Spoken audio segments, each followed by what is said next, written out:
So hello everyone and welcome to Isha की Pathshala. So today we are gonna start class 6 geography chapter number 8 India climate vegetation and wildlife. तो आज हम लोग ये chapter का part 2 देखने वाले हैं. हमने पार्ट 1 पहले ही देख रखा है and this is gonna be an animated series.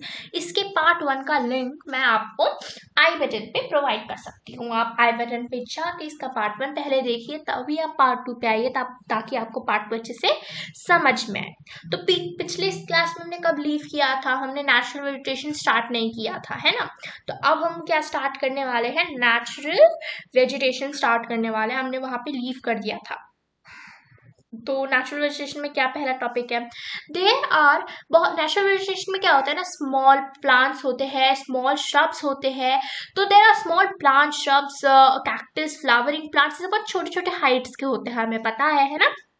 तो आपने देखा होगा बहुत सारे एरियाज में श्रब्स और कैक्टस. आप ये मत सोचिए छोटे छोटे हाइट के होते हैं. मेन डेजर्ट में अगर आप जाके देखेंगे तो कैक्टस की हाइट बहुत ज्यादा होती है. आप एक फर्स्ट या सेकंड फ्लोर के बिल्डिंग तक मान सकते हैं, बहुत लंबे लंबे होते हैं.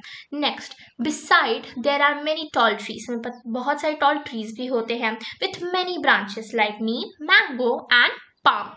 तो नीम और मैंगो के क्या होते हैं? बहुत सारे ब्रांचेस होते हैं. With stand with few leaves such as palm. लेकिन जो पाम होते हैं उसके पास very very less branches and very very less leaves होते हैं. ठीक है, तो पाम ट्री होता है वो. ठीक है, हम पाम ट्री को ऐसे रिकॉग्नाइज कर सकते हैं. ठीक है, वैसे ही आपको पता है जो बैनियन ट्री होता है वो कितना ज्यादा घना होता है ना.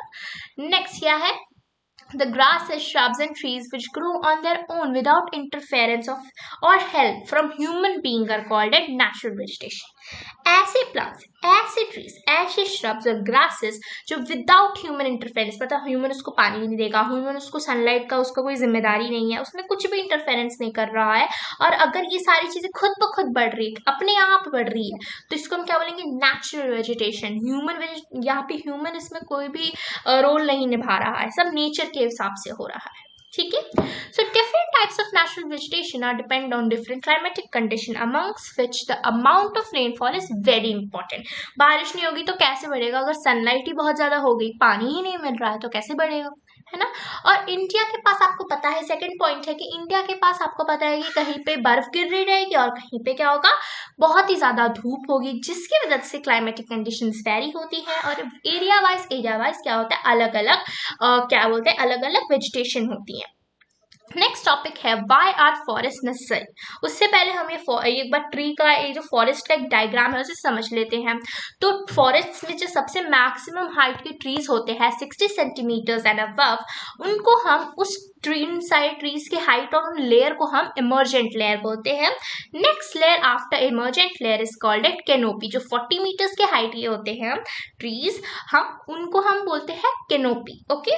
नेक्स्ट है below canopy at 20 meters. The trees are called as young trees. At 5 centimeters shrub layer and below it is the ground layer. ठीक है, तो 20 मीटर पे हम जब आ जाते हैं तो क्या हो जाते हैं? ट्रीज को यंग ट्री बोलने लग जाते हैं. वो थोड़े छोटे छोटे हाइट के ट्री हो जाते हैं, है ना. यंग, अभी जस्ट बढ़ ही रहे हैं. ठीक है, उन हाइट के ट्रीज पे. नेक्स्ट, 5 सेंटीमीटर पे जितने भी ट्रीज होते हैं उन सबको हम श्रब लेयर बोलेंगे, बुशेस बोलेंगे. उससे भी नीचे होता है ग्राउंड लेयर. आप पिक्चर में सब देख सकते हैं, आपकी टेक्स्ट बुक में भी ये बनाया गया है. और जो श्रब और बुशेस के लेयर्स होते हैं ये 1.5 मीटर तक ही बस माने जाते हैं. ठीक है, मतलब हमने इसको एक एनालाइज करके बताया कि 1.5 मीटर तक ही बस ये उगेंगे.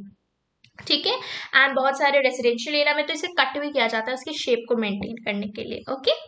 Next, forest are very useful for us. They perform various functions. Forest बहुत यूजफुल होते हैं, बहुत सारे प्रोडक्ट्स देते हैं हमें. Plants release oxygen that we breathe and observe carbon dioxide. ये भी हमें पता है कि वो ऑक्सीजन ब्रीथ करते हैं, मतलब वो कार्बन डाइऑक्साइड ब्रीथ करते हैं और हमें ऑक्सीजन देते हैं. हम ऑक्सीजन ब्रीथ करते हैं और उनके लिए हम कार्बन डाइऑक्साइड देते हैं, है ना.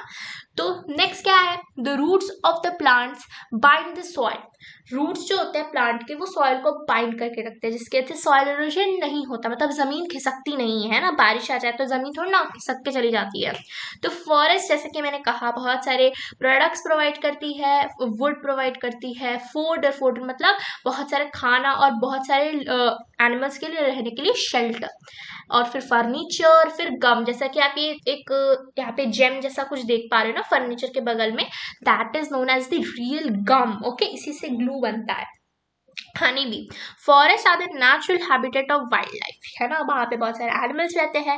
Natural vegetation has been destroyed by a large number, है ना, हमें पता है हम लोग ट्रीज को कट करते हैं फर्नीचर्स को बनाने के लिए, ये हमें नहीं करना चाहिए, जिसके ऊपर एक डे भी होता है that is known as Van Mahotsav to involve more people in making our earth green. उस दिन क्या होता है, बहुत सारे लोग रिकॉर्ड्स बनाते हैं इतने सारे ट्रीज को प्लांट करने का, और एक साथ आके जो हमारे अर्थ है उसके ऊपर उसको ग्रीन बनाने के लिए बहुत सारे स्टेप्स लेते हैं, ठीक है। और इसके ऊपर बहुत सारे वन महोत्सव के दिन बहुत सारे लोग रिकॉर्ड्स बनाते हैं, जैसे कि हमने इतनी ट्रीज प्लांट किए इस एरिया में, हमने इतने ट्रीज प्लांट किए, है ना, आपको भी एक एक ट्री प्लांट करना चाहिए। नेक्स्ट, आप सैपलिंग प्लांट करोगे तभी तो ट्री बनेगा। Next, wild life, wild life के बारे में क्या है, forest are home of variety of wild life, forest बहुत सारे एरिया लोगों का एक घर होता है, जैसे कि रेप्टाइल्स हो गए, रेप्टाइल्स मतलब जो जमीन को टच करके चलते हैं, ठीक है, रेप्टाइल्स हो गए, बर्ड्स हो गए जो हवा में उड़ते हैं, इंसेक्ट्स हो गए जो छोटे छोटे साइजेस के होते हैं, वर्म्स होते हैं जो मिट्टी में रहते हैं। नेक्स्ट हमारे पास क्या आ जाते हैं, हमारे पास मैमल्स आ जाते हैं, मैमल्स मतलब जैसे कि जिराफ, टाइगर, जेब्रा, एलिफेंट, ठीक है, बहुत सारी चीजें। Next, tiger is our national animal, हमें पता है it is found in various parts of our country, tiger आपको देखने को मिल जाएगा, लेकिन टाइगर एंड लॉयन भी अभी एक्सटिंक्ट हो रहे हैं, ठीक है, तो टाइगर और लॉयन भी अभी बहुत ही ज्यादा एक्सटिंक्ट हो रहे हैं। नेक्स्ट हमारे पास क्या है यहाँ पे, India is equally rich in bird life, peacock is our national bird, peacock भी हमारे एक नेशनल बर्ड है, हमें पता है, टाइगर हमारा नेशनल एनिमल है, बट ये दोनों हमारे पास ये पिकॉक और टाइगर है, ये अभी भी एक्सटेंट होने के एकदम लाइक वर्ज पे है, वर्ज मतलब जस्ट थोड़े दिनों मतलब सालों बाद हम कह सकते हैं ये बचेंगे ही नहीं।